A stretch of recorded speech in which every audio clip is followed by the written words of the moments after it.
आज Doubtnut app download करें। Doubtnut पर अपने सभी गणित, रसायन विज्ञान, भौतिक विज्ञान और जीव विज्ञान के डाउट्स का करो सफाया। बस प्रश्न की फोटो खींचो, एक ही प्रश्न को क्रॉप करो और तुरंत वीडियो सोल्यूशन पाओ। अभी डाउनलोड करें। हेलो स्टूडेंट, तो आपको इस क्वेश्चन में दे रखा है कि एक समान गोला किसी रुक्ष क्षैतिज समतल पर इस प्रकार गतिशील है कि v सेंटर ऑफ मास ज्यादा है आपके पास ओमेगा r से, जहां पर v सेंटर ऑफ मास तो क्या है, द्रव्यमान केंद्र का रैखिक वेग, ओमेगा कोणीय वेग और r गोले की त्रिज्या। अंततः इस गति का क्या परिणाम होगा। तो जो कंडीशन दे रखी है, पहले इसकी बात करें कि आपके पास एक गोला है ना, एक समान गोला है जो किसी सतह पर, समतल सतह पर गतिमान है। ठीक है, और समतल सतह कैसी है, रुक्ष, यानी कि यहाँ पर आपके पास कोई ना कोई घर्षण हो। और आपके पास जो केंद्रीय द्रव्यमान है, इसका वेग दे रखा है v centre of mass v(c)m, और इसका कोणीय वेग दे रखा है ओमेगा, और आपको इसकी त्रिज्या भी दे रखी है r। अब क्या होगा, ये पूछा कि इस गति का क्या परिणाम होगा। तो देखिए, जैसे अगर कंडीशन दे रखी है, जो सेंटर ऑफ मास का वेग है वो ज्यादा है किससे, इसके r ओमेगा वाली क्वांटिटी से। ठीक है ना, तो इसका मतलब क्या होगा कि अगर आपके पास ये कंडीशन है तो यहाँ पर है ना, दोनों की संपर्क सतह पर क्या होगी, स्लिपिंग होगी, यानी कि फिसलन होगी आपके पास। तो फिसलन यानी कि स्लिपिंग जिसको कहते हैं, है ना। ठीक है, यानी कि दोनों की जो संपर्क सतह है, यहाँ पर आपको क्या मिलेगा, फिसलन बोल दो या सापेक्ष वेग मिलेगा। ठीक है ना। पर ये जो आपके पास सतह है, ये कौन सी स्थिति में, स्थिर अवस्था में, यानी कि इसका वेग तो कितना है, 0। तो अब जैसे क्या होगा, ये यहाँ से फिसलने की कोशिश करेगा, क्योंकि आपका सेंटर ऑफ मास का वेग ज्यादा है, तो जितने भी कण होंगे उसके पास ये वेग तो होगा ही सही।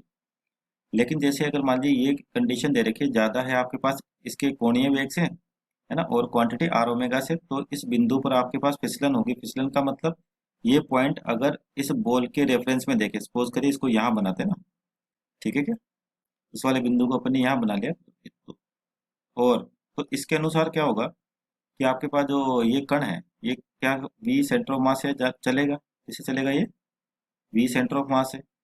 और अगर इसी कण को अगर मान लीजिए सतह पर लेते हो आप, तो सतह के किस अवस्था में, स्थिर अवस्था में, तो यानी कि ये बिंदु आपके पास कैसा रहना चाहिए, स्थिर अवस्था में रहना चाहिए। यानी कि यहाँ पर अलग कंडीशन मिल रही है और यहाँ पर अलग कंडीशन मिल रही है। इसका क्या मतलब होगा कि इस बिंदु का जो आपके पास सतह पर है, ये तो स्थिर अवस्था में और ये आगे गति कर रहा है, तो दोनों के बीच में कोई फिसलन नहीं होगी। अगर फिसलन हो रही तो घर्षण काम करने लग जाएगा आपके पास, और किस दिशा में लग जाएगा, आपके पास जो घर्षण है वो आपका इस दिशा में लगना शुरू कर देगा। क्यों, ताकि इन बिंदुओं के बीच में कोई भी सापेक्ष वेग ना हो।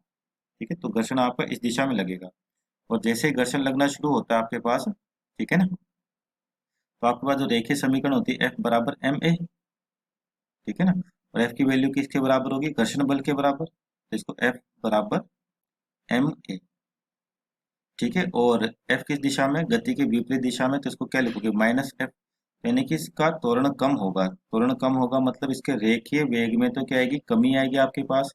ठीक है ना, यानी कि सेंटर ऑफ मास, यानी कि जो v सेंटर ऑफ मास है आपके पास, ये धीरे धीरे कम होने लग जाएगा। और इस आर एफ की वजह से क्या होगा, आपके पास यहाँ पर जो घूर्णन है, या बोलते हैं कि टॉर्क, जो बलागुण लग रहा है, वो उत्पन्न होगा। तो उसकी वजह से अगर इक्वेशन लिखे टॉर्क की, तो क्या होती है, टॉर्क बराबर आई अल्फा होता है। ठीक है ना, आई अल्फा, जहाँ पर अल्फा क्या है, कोणीय त्वरण, और आई इसका द्रव्यमान केंद्र का जड़त्व, सॉरी, मोमेंट ऑफ इनर्शिया। ठीक है ना,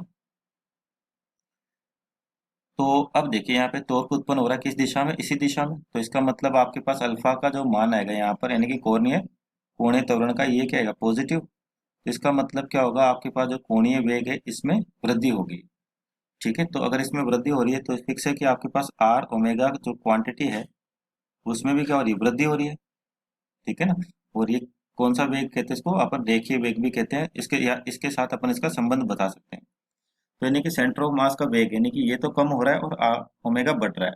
तो ऐसी एक स्थिति आएगी जब आपके पास सेंटर ऑफ मास का वेग घटते घटते इतना हो जाएगा, मान लीजिए इसको वी डैश बोल देते हैं, किसके बराबर हो जाएगा, R omega dash. Omega dash क्या है, यानी कि धीरे धीरे ओमेगा बढ़ रहा है। तो मान लीजिए बढ़ते बढ़ते ऐसी स्थिति में आ गए जब ये दोनों वेग आपस में क्या हो जाएंगे, बराबर हो जाएंगे। इसका मतलब ये वेग तो कम होगा और ये वाला वेग आपका बढ़ेगा, और बढ़ते बढ़ते क्या स्थिति आएगी, दोनों एक समान हो जाएंगे। अब आपके पास कोई फिसलन नहीं होगी। और आपका सिंपल जो गोला दे रखा है, ये कौन सी स्थिति में रहेगा, प्योर रोलिंग, यानी कि शुद्ध घूर्णन, है ना, जिसको अपन क्या बोलते हैं, प्योर रोलिंग। तो किस स्थिति में आ जाएगा आपके पास, शुद्ध घूर्णन गति के अंदर।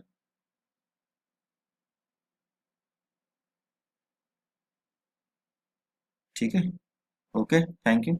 कक्षा 6वीं से 12वीं से लेकर नीट, IIT, JEE वो एडवांस के लेवल तक 1 करोड़ से ज्यादा छात्रों का भरोसा। आज ही डाउनलोड करें डाउटनेट ऐप या व्हाट्सएप करें अपने सारे डाउट्स 8400 400 400 पर।